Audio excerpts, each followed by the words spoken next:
everybody, this is Tina with Loving Life's Little Blessings. That's my website that you can visit by clicking right up here in this corner, or you can click right down below in the YouTube description and there is a link to my website. Thank you guys so much for coming and hanging out with me today on Memory Keeping Friday. I love sharing with you guys kind of where I am with the different areas of memory keeping that I do. You're looking at several of our albums right here, and I realized sometime last week, that I needed to get photos printed and I needed to do some touch-up work on our albums. So I thought I would share with you what that process looks like when I kind of get in this mode. And then I have a question for you guys that have 12 by 12 albums, and it's a storage question. So recently we redid our living room. I've talked about this a couple times, and we moved some furniture around and did a few different things, and I want a place to display my family albums in our living room, and obviously they don't fit on a 12 by 12 bookshelf, and where I've been storing them, I'm now out of room and I need another place to store them. So such is life, right, with these huge albums. So I was looking at a piece of furniture at IKEA, and it is the Cube storage organization, sort of like my Closet Made storage units, but they're a little bit larger. And I know that the brand that they had before used to fit 12 by 12 albums. So I'm wondering, I'm gonna stick a photo in right here of the unit I'm looking at.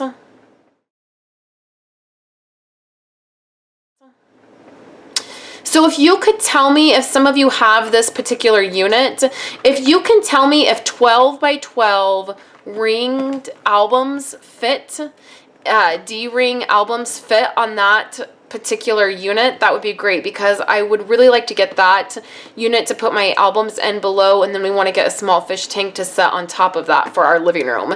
So I would love to know if that is an option, because one of the other shelves that I have fit the old like post-bound albums. Like I have all of those from when I used to use those albums. They fit on that shelf really well in this certain area of our house, but these don't. It's like they stick out too much. So anyways, if you could tell me, if you have that particular unit, if these albums will fit on that, that would be great. And if I end up getting it and they fit, I'll share a photo of that when I get it. So I wanted to share with you guys what it meant for me to do some touch-up work. So I did this in Kayla's album last weekend, and I also did it in our album, our family album. And then this is the other half of our family album, and I just wanted to show you guys that I did like a cover, kind of a cover page a little bit, and I used the Find and Dandy kit, and I just put this card. It says, "This is the story of my life." I'm gonna write all of our names on this card, and then I just kept it real simple because I didn't want to do something crazy when it's just the second half of our album. So I did that, and then I did some touch-up stuff, just making sure all of our memorabilia was dropped in here. And then also I have it set up almost all the way through December. So I have the last few weeks of December to set up, and I'm waiting to receive product to finish that. So that's our family album situation. And then also I journaled our family album January through June, I'm sorry, so that it could go in our living room. So then I did the same thing with the kids'. Now let me show you how they look before I do the touch-up. So this is Violet's, and you can see in Violet's album, there's tons of stuff that's not journaled. So as we flip through here, you just see there's tons of stuff that's not journaled. Nothing's really embellished. I mean, I have a few pages that I've done as inserts, and I've worked on them for work-related projects, and so they're embellished, but really nothing's really embellished. Like the photos are in and the cards are in, but then nothing else is done. And this is how my albums usually work, because I set up my albums for ahead of time. So like right now our family album is set up all the way through December. So a lot of times I just grab my photos, I get them, I drop them in. And then let's see how far Violet's is set up. So hers, I don't even have, well, I guess I have July set up, but then I have nothing else. So that's where the kids' albums were. Like nothing was journaled, and then nothing was really necessarily embellished a whole lot. So what I did is I did this with Kayla's album. I just grabbed her album out. And here's her cover page. I need to get photos. We're getting family photos done in a month, and so I'll use those.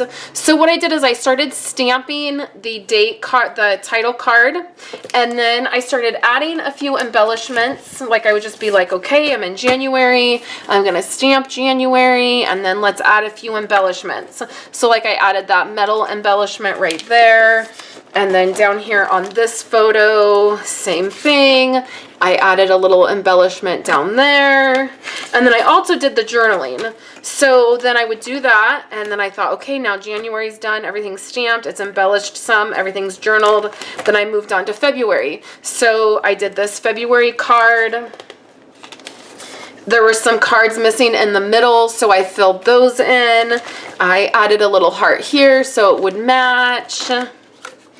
I made sure all my photos were in. Sometimes I'll be missing like a random photo in a month, so then I'll make a note to go back and look for a photo for February for Kayla's album. So same thing here. I didn't stamp because this was here and I didn't really have a place, and I knew I would have to type out some of my journaling.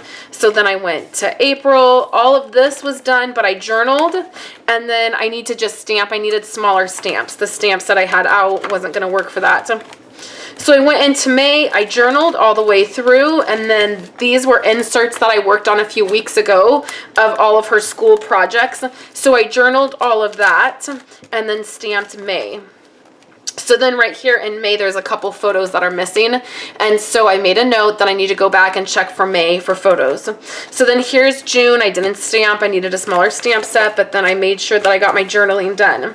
Dropped in a little bit of embellishing. Sorry, I thought that was my phone. I dropped in a little bit of memorabilia that I had kind of stacked, setting aside and stacked. And so I went and started dropping that in. And then I did August. I set up August since we're pretty much, it's September. So I dropped in all my August cards, and then that way when I get photos printed, I can drop those in. And then I set up September because I was kind of in the mode and I had her album out, and I used the Fine and Dandy kit for September, and then for August, and then also for our title page. So I had that kit out and I wanted to get some use out of it. So I did all three of those at once. So then I set up September, and that's as far as I got. It got kind of late and I couldn't finish it up. So that's kind of what I do when I need to touch the albums up. And then also I'm getting photos printed. So I have a lot of photos to get printed all the way through. I have some for May, some for June, all of July, and all of August. So I'm going to have quite a stack of photos to get printed.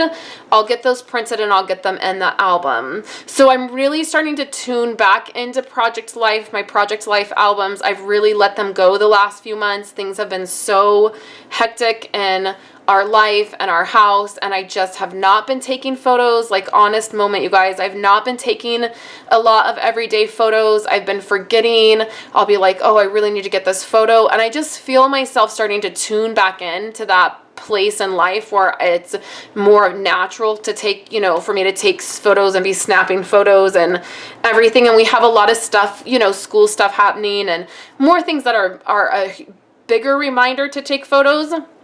So I definitely am feeling myself get back into that and settle back into that. You'll want to make sure you check out my coordinating blog post today, because I will have my monthly photo challenge that I post every single month. I will have that posted for you guys on my website. And then if you go to the very bottom of that post, there's a little box that says enter your email address here. And when you do, you get my ultimate guide for everyday capturing everyday moments. And it's a guide that takes you all the way through the whole year, and you can get that, which is really helpful. I personally am beginning to use that again in September just to help me get back into the swing of taking more photos, because it's just one of those things that when you're doing it a lot, then you're more in the habit of it. When you get out of the habit of it, it's a little bit harder to remember. So I'm definitely using that guide, and I would encourage you guys to also. So thank you guys for coming by and checking this out, and I'll be back next week, of course. Thank you guys so much for hanging out with me to the end of my video today. You can check out my most recent videos. I have a live YouTube event that I did where I made that card and I went through the holiday catalog. And then I also have my Project Life by Stampin' Up! Christmas edition, which is the Hello December 2015 kit, and you can check that out and see how I'm using that in my album. And of course, you guys don't forget to go by my website and check out my photo checklist for September. And I also have over there my 3 favorite new core kits from Becky Higgins, and you'll want to check those out as well. I will see you guys next week with new videos, and thank you guys so much. I hope you have a wonderful weekend.